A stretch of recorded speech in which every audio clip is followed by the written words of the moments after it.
This week on Talk of the Town, we have 2 Easter features that'll help you have some fun this weekend. We also have a quick update from a citizen's take and your sports recap with highlights and interviews. When we talk about teenagers and egging yards, usually it's not a good thing. But in this case, you want Addie Dutry to egg your yard.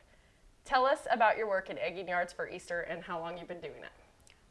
So basically, I do this thing that I like to egg people's yards with Easter eggs, and I fill them with candy. And basically, what I do is I reach out to parents that contact me, and they talk to me about wanting to put a bunch of Easter eggs all over their lawn. And I do it at night, and then in the morning, kids wake up to a yard full of Easter eggs that they have on Easter morning. And a lot of kids love it, and I've heard a lot of good things about it, and it's just something super fun that I do for kids.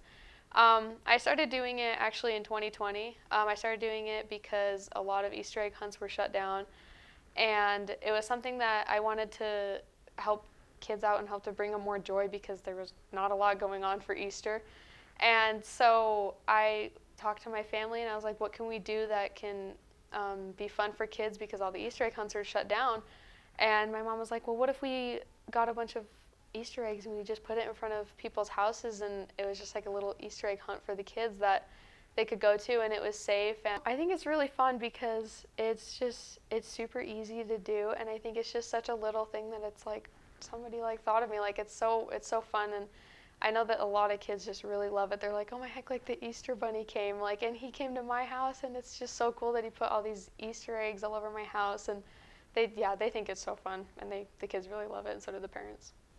I love it all. I think it's all so much fun, and I like preparing and organizing, and I just love getting like the text messages the next day from the parents, and they're like, the kids loved it, they thought it was so much fun, thank you so much, like do this again next year. And yeah, I just love how, like, seeing people's reactions to it. They really like it. I've had people tell me, they're like, I'm doing this for a family party, and there's like almost adults doing it too, and I've heard that they really like it. And some people will tell me, they're like, I have like a 2-year-old that's doing it, and so if you could like hide the golden egg, like kind of like not like too hard to find, but yeah, like a lot of people like it for different ages, for sure. It's pretty fun. I have 3 different options. I have a pack that you can have 20, and you can have 50 and 70, I'm pretty sure. And there's also an option where you can get a golden egg that you can put in your package, and it just depends on just like how many kids you have or whatever occasion or how many people you have. But yeah, I have had people tell me that some kids have like different like allergies and stuff. Usually I do just like regular like Hershey's kind of brands, just like chocolates and stuff. I will sometimes, like for the people who can't have chocolate, I do like Starburst or like Swedish Fish or things like that. And then for like the golden eggs, I usually put like some confetti in it with like a little more candy. It's really fun. It really it teaches me a lot of like how to stay organized and how to budget, and it's taught me just really how to be very independent and to like pay other people. Like I have to have people help me and stuff. But yeah, it's definitely taught me a lot about leadership, and it's definitely sparked something in me to want to start my own thing one day with my own like business or something like that. Just have me egg your yard, please. My name is Sherry Pally. I've been a part of the Kiwanis Club since 2019, and I'm lucky enough this year to be the president of the Kiwanis. The Kiwanis is an organization that helps kids in the community, so we're very kid-oriented. We do a lot of support for, like we do a baby care drive, and there's several other things that we help with the community and to help the kids. We have right now about 35 members, I believe. They're all business members of the community that come and support. We have a couple of retired people that support. We get together once a week. We have lunch on Wednesdays, and today is a day that we're going to have Kiwanis, and we'll do Students of the Month.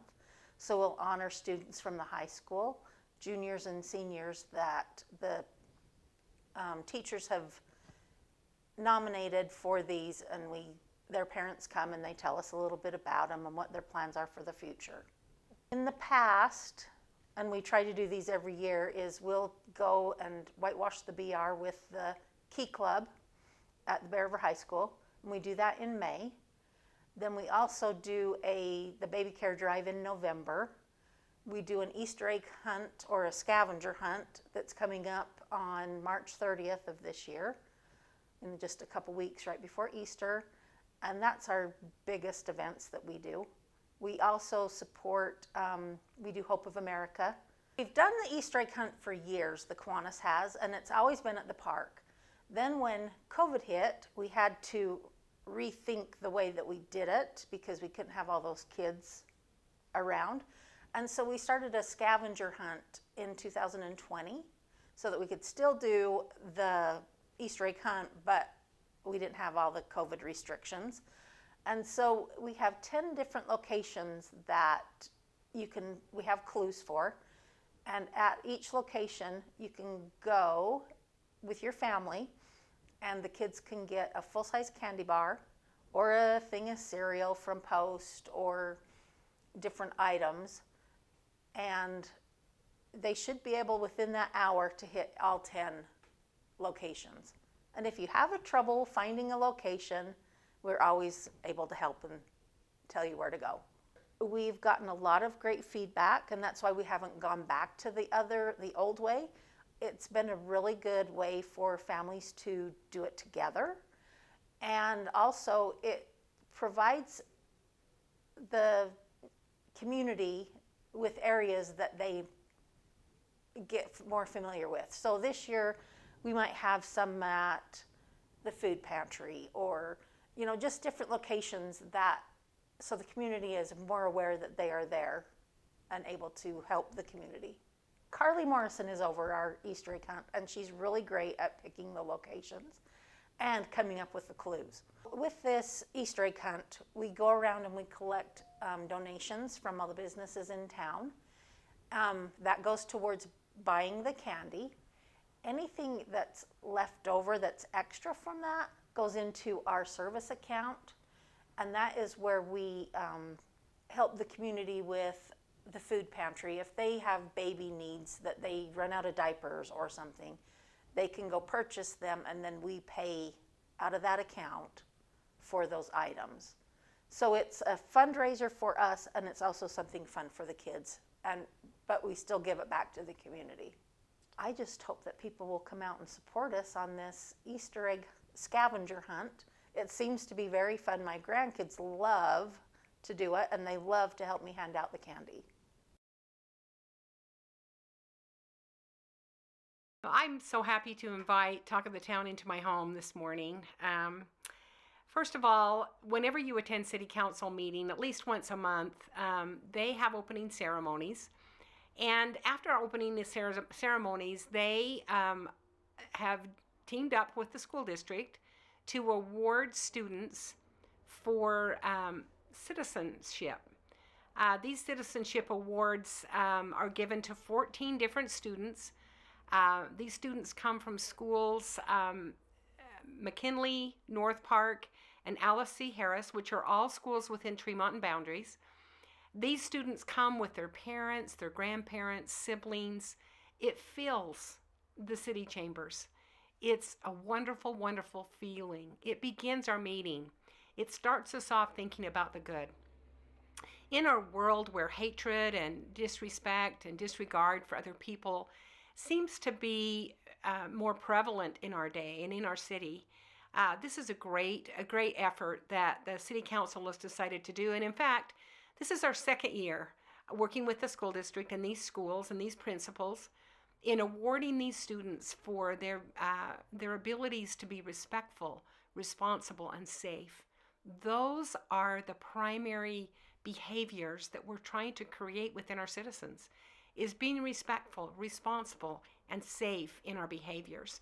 So I applaud the City Council for awarding these students and making that a priority in the city of Tremonton. This morning I attended what is called DRC. It's Development Review Committee. This committee meets. It is comprised of Sam Taylor, who is a consultant with Land Landscape Design, Tyler Seaman, who is our inspector, Paul Fulgham, who is our director of Public Works, Chris Breinholt, who is our engineer, our city manager attends, and Cynthia Nesson, our deputy recorder, is there. And any citizens that would like to come in DRC are welcome to come. How would you know what's happening in Tremont development-wise? Where would you go to learn that? I would admonish citizens, if they want to know what's going on and have transparency in what's going on in Tremont as far as development is concerned, it's important that you attend Development Review Committee, and that committee is held every Wednesday at 9:30 in the morning in the city chambers. What a great meeting. It's one of my favorite meetings, actually. It's a meeting where developers come and they have conversations with our city leadership. It's just a great meeting to understand how development, what's happening in Tremont in that way. So if you have questions, it's transparent, it's out in the open. Citizens just need to decide that they want to engage in that, and it's there for them. I welcome you to attend DRC, where all of these kinds of decisions on development are announced, and you can know just about that. So let's talk for a few minutes about Jack in the Box. We all know that's pretty exciting. It's a new restaurant coming into West Main Street.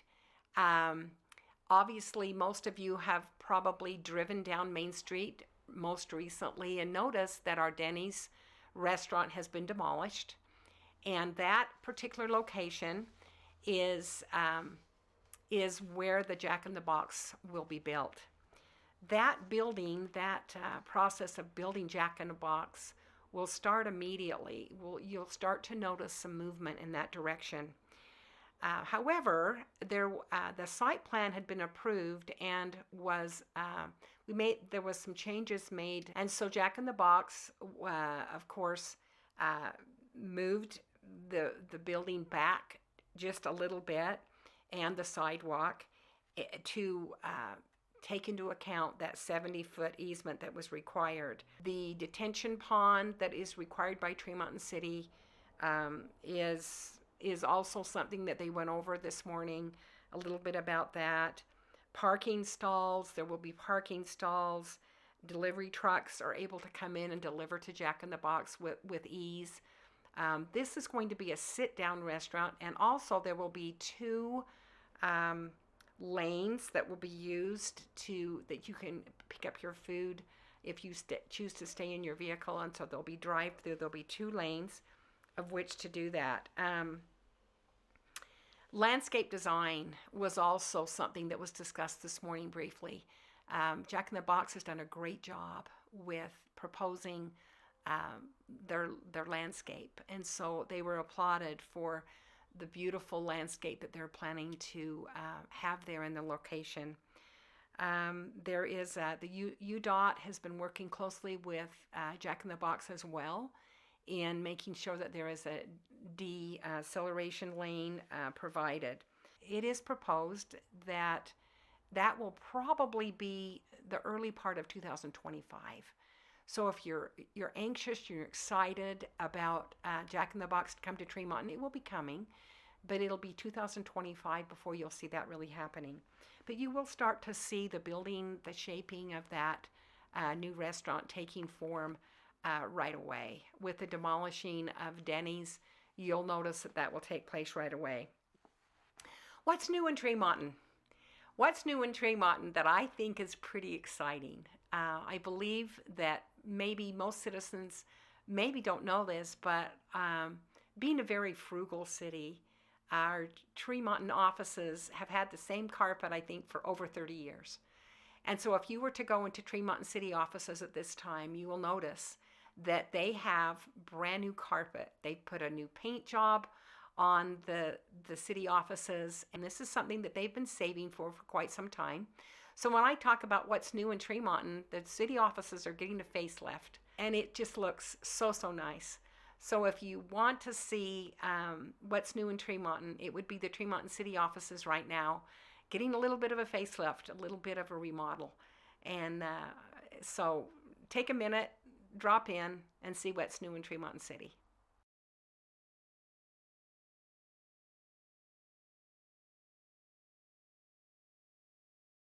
The Business Spotlight segment of Talk of the Town is made possible by supportive sponsors who allow Bear River Live to feature community stories and all the good that is happening every day in our county.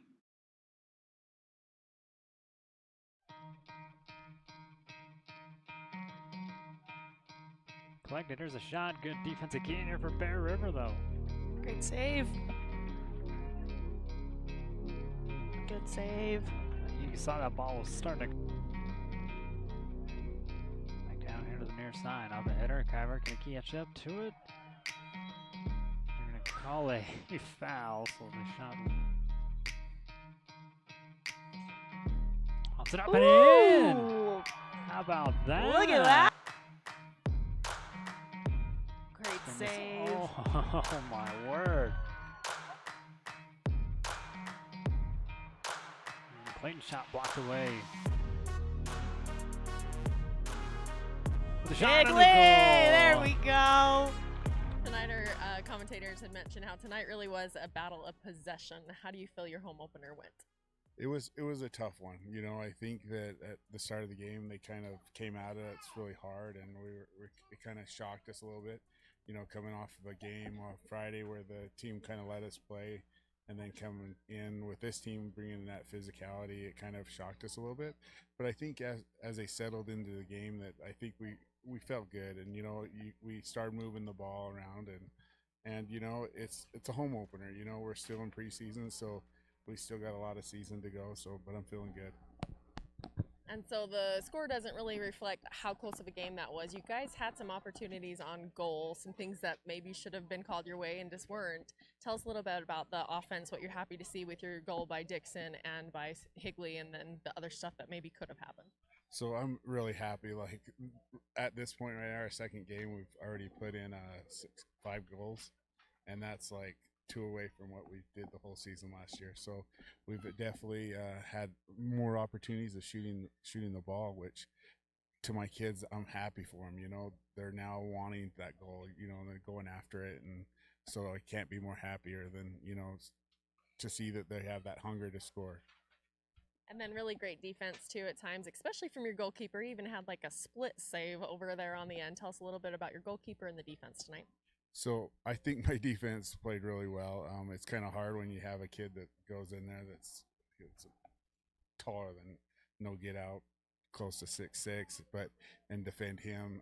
But I think my goalie did a really good job of you know, owning that area of his area, and his defense definitely. You know, we're just young. You know, that's my whole defense. I started a freshman. Well, I had a freshman back there, and so we're just young and learning. Then over the middle, Van Tassel with a shot from distance. He answers back. Gets Wyatt Reeder going coast to coast. Passes it here in the middle. A little trouble with it. Gets the bounce in. Cougar Christians. Nice save here by Tyler Owen. Off screen. He'll give it right back over. Good move by Loveland. Winds up a shot. Puts it up and in. Avery gets deep inside. Back behind the cage, turns it around. Wilkinson with a shot and ties this one up. In the middle, Cougar bounces this one in, and the Bears take the lead for the first time. Rebounded up here by Carson. Into Cougar. Another shot and another goal. Cougar Christensen with his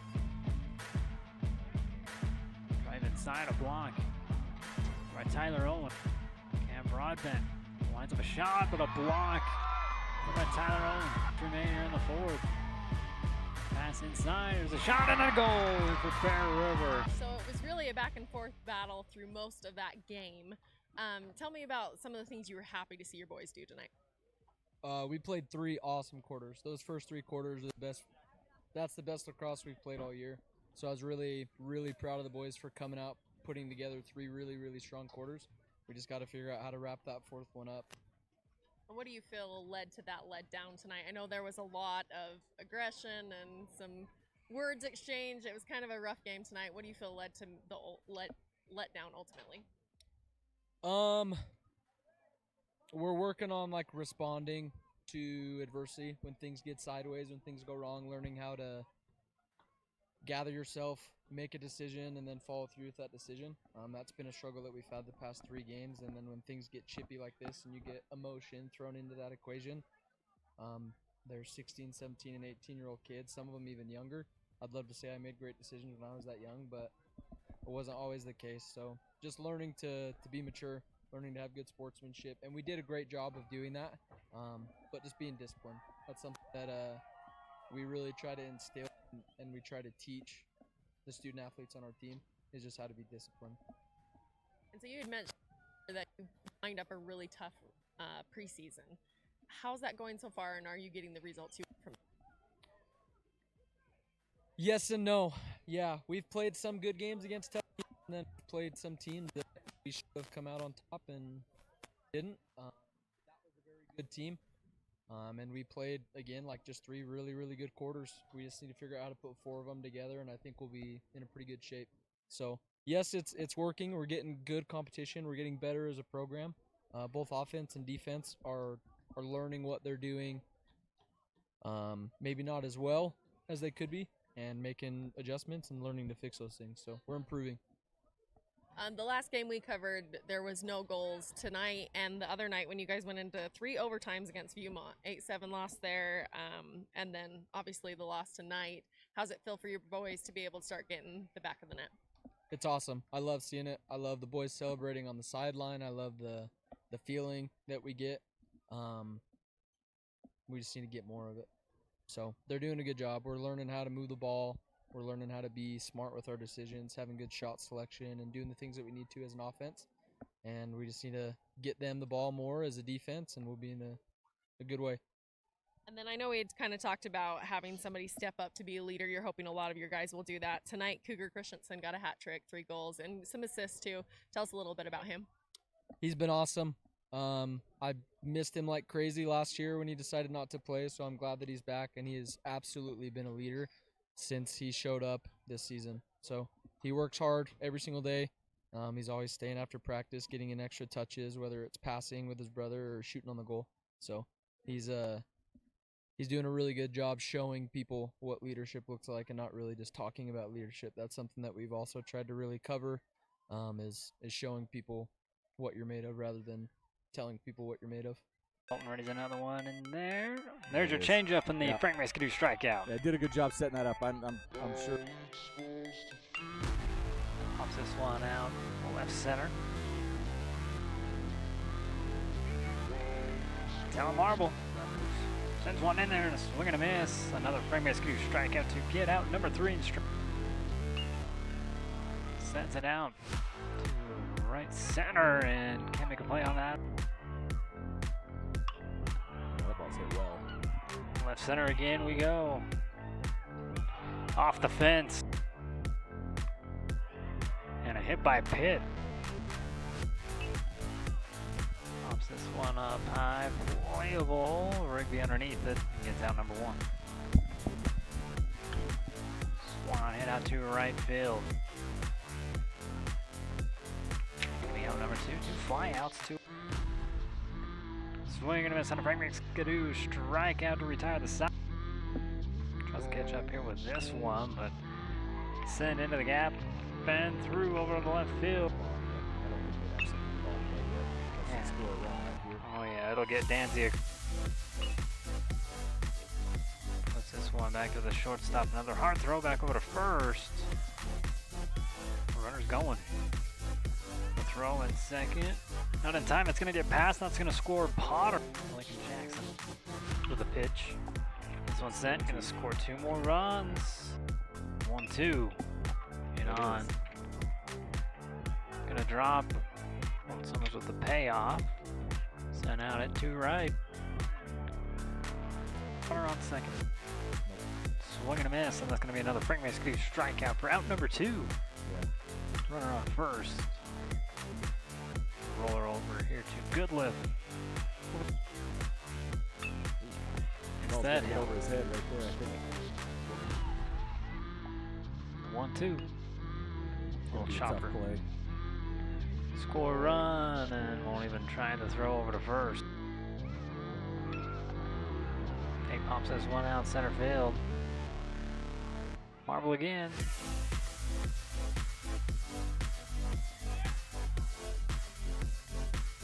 Strike drop over to first for out number 2-1.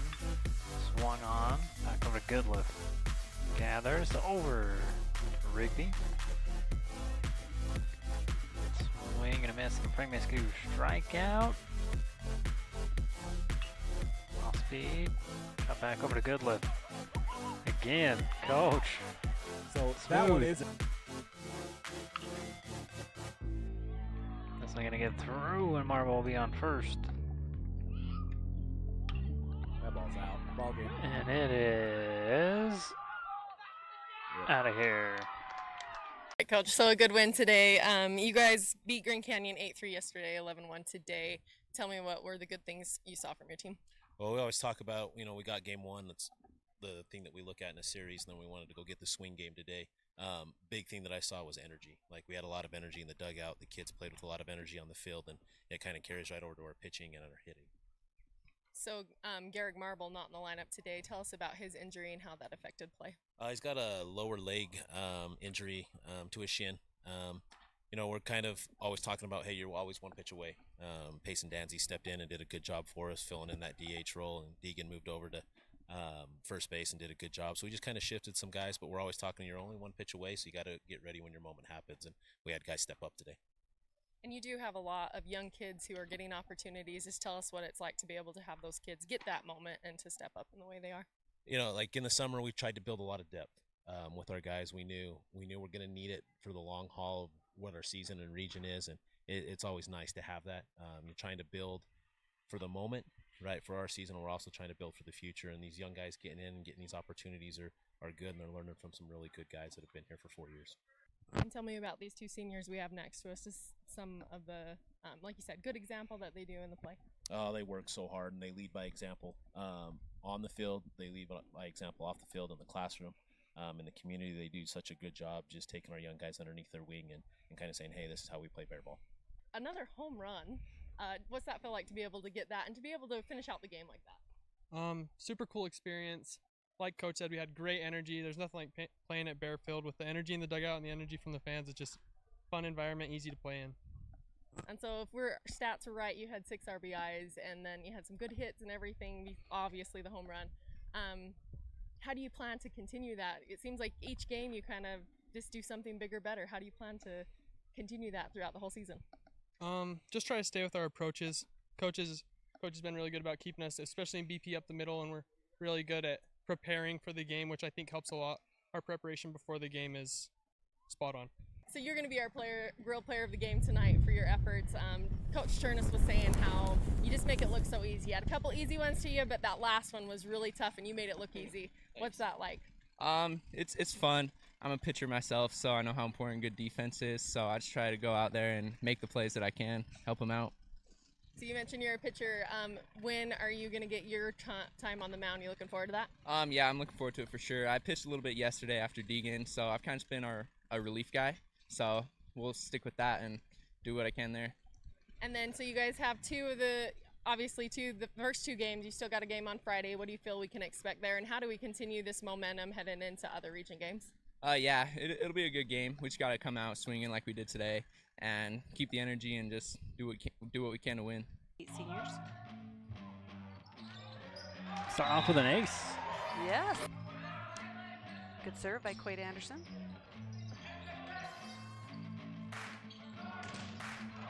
And same thing, Bears put up.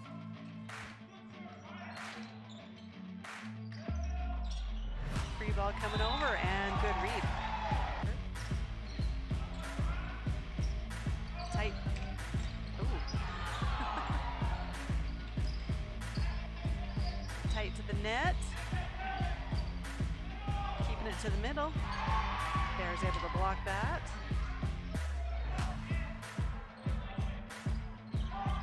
Quick dump from Skyview. I'll push it to outside. And there you have the outside. Skyview with a nice block. Bears keep it alive. Send a free ball over.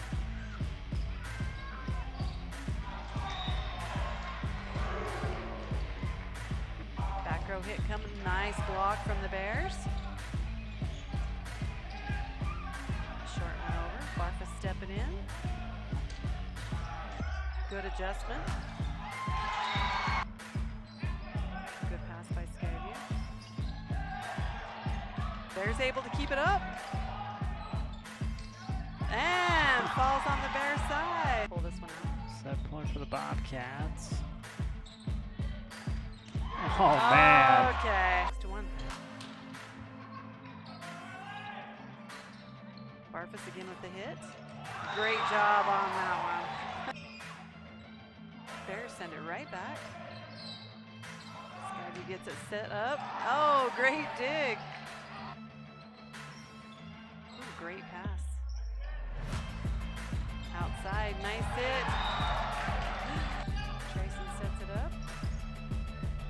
Bears sending it over. Outside to McCune, and there we go. Great adjustment. Morrison with the serve. Barfus with the hit. Bears getting it set up. McCune. Ooh, back row hit. Okay, great pass. And nice hit, great block by Skyview. They're gonna get this set up again, and McCune does a great. Anderson right down the middle, the Bears send it back. Tight to the net. Trayson trying to push it out. And Braxton Scott. Davis with the serve. Good pass. Trayson sets it up to the middle, and Joseph.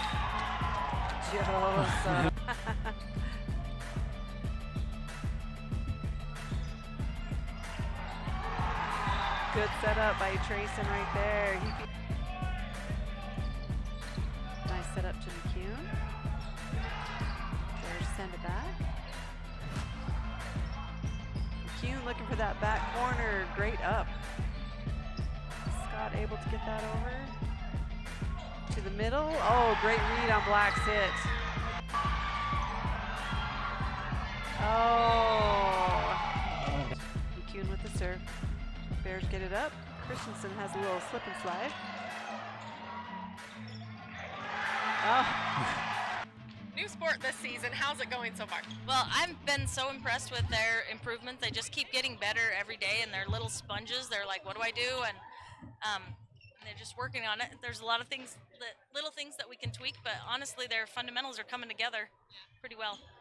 Yeah, so in that first match especially, they took a big lead, looked like that they were going to take that one, but then just things kind of started to fall apart. Do you think it was more Skyview just kind of upped their game, or that the boys just kind of started to have a letdown? What do you feel happened? Well, in that first set, I think they let their energy kind of drop a little bit, and so that's obviously going to have an effect. And that's what put us, but that's also like 6 rotations. And so, yeah, and Skyview cleaned it up in the second and third set, and they made a lot of errors in the first, so, yeah. And so your boys had really strong play at the net. Just tell us a little bit about some of those players who stuck out tonight. Yeah, well, I moved Joey to play in the middle because he's a little more familiar with it, a little more experience with it, and he did well. And then little Austin, I say little because he's a freshman, but he came in and really shut down some experienced big hitters that he's really had good eye work, and I was really impressed with that. So how does it feel to have region underway already? It seems kind of like a quick preseason to get things going, but region opener, home opener, how's that feel to have that all in motion? Well, I think it's nice that we get to start with the team that I think is ranked the highest in our region right now, and so we get to start with them and see that we can compete. We just have to hold that competition longer but we can compete. So Spanish Fork complex as this one's right over the mid of Gardner. His throw not in time. Believe. Seems like region's starting a little earlier. And now here to left field. Good catch. Emma with another delivery this one. So back over to shortstop and the throw over to Richards for out number. Foul down the. Oh, they called say it fair. good, yeah. Down the line again. This one's fair. Little trouble with it. We're going to tie it from Harrow. Swung on a miss. Or tip foul back. Playable here for Bear River. And K slap down the first baseline, up and over the second baseman. For now. Country charm, savor the flavor. Savor the flavor. That's what I was trying to do. It's a strike and another steal here for K. This one gets past Wallace. And K gets down and gives the Lady Bears a lead here for the first time. Popped up, will die before it gets out of the dirt. And foul territory. K Town chases this one. Popped up high, able to sail out of play. No, at the fence, able to get it. This one popped up. Be another opportunity here, and is Boston Lish. Swings away, comes up empty. There's a Frank Mace-Crew strikeout for out number 2. She's had 3 punch outs this afternoon. A home run. This is going to die out here in center field. Straightens it into the gap. Goes up and again. It's right in front of the plate. Playable. Canfield with a snag. The throw in time at first. And there's a Frank Mace-Crew strikeout to Strand. The run brings it out into the gap. To the drop in front of the center field. Swing and a miss, and a Frank Mace-Crew strikeout here for Kaylin Wilson. And gets the punch out. Frank Mace-Crew strikeout. Caitlin. So obviously not the outcome you wanted against the region rivals, but your girls battled. Tell us what was the good from today. Honestly, I couldn't be prouder of them today. I think we came out and we did exactly what we needed to. When it comes down to it, they just executed a few more plays than we did, had a couple key hits. But really, our girls came out and did what we had practiced. We had plans at the plate. We executed at the plate. We didn't try to go big with our swings. We just hit holes, little flares over the infield. So I really couldn't be prouder of them. And you guys had some really key moments. Bases loaded, a big-time hitter who had hit a home run already. She was up. Your pitcher did their job. Your players did their job. Tell us a little bit about that. I'm just glad that Emma is steady Eddie because my heart rate was going through the roof. But it was an awesome moment for her, and just the way that she handled it after she got that strikeout. She just walked off the mound, just her, and never let the moment get too big. And it was honestly probably one of the funnest moments of all year so far. And then that very top of the third, you had Town steal all the way around, give you guys the lead. That was probably a fun moment. Tell us a little bit about that. Yeah, well, she's our senior leader, and she is the definition of a leader for this team. And I think it was good because their pitcher actually, that was the strikeout with the bajillion pitches. I don't even know how many pitches it was, to be honest. But then she came in through a couple pass balls, and Kaya just capitalized on them. And that's what we got to do against good teams like this. We've got to take advantage of little mistakes like that. And then you had an opportunity to get another pitcher in tonight, Wilson. Tell me, what was that confidence boost probably for her to strike out 2 of those key hitters? She was pumped, which we're pumped too for her. I mean, those are probably 2 of the best hitters in the state of Utah, and she gets thrown in, never really having much varsity experience, and did her job, which is exactly what we want to. And our staff has done a very good job of working together. Kinsey Noble is amazing at what she does, and she's got those 2 in a very, very good place, and I couldn't be more excited for what Region's going to bring. And so how do you feel this better prepares you so that you guys can be ready the next time you face Ridgeline? You know, I think just being in pressure situations and being in those key moments, it gives the girls the opportunity to learn from it. So they were like, when they get in that moment, okay, what can I do better? What can I do here? And really this game just helps us all the way because in my opinion, that was the best team effort that we've put together all season. And we've been waiting for it. So I think it's all going to come together, which is exciting. Next week on Talk of the Town, a Citizen's Take will recap comments made about Midland Square and the future of that project.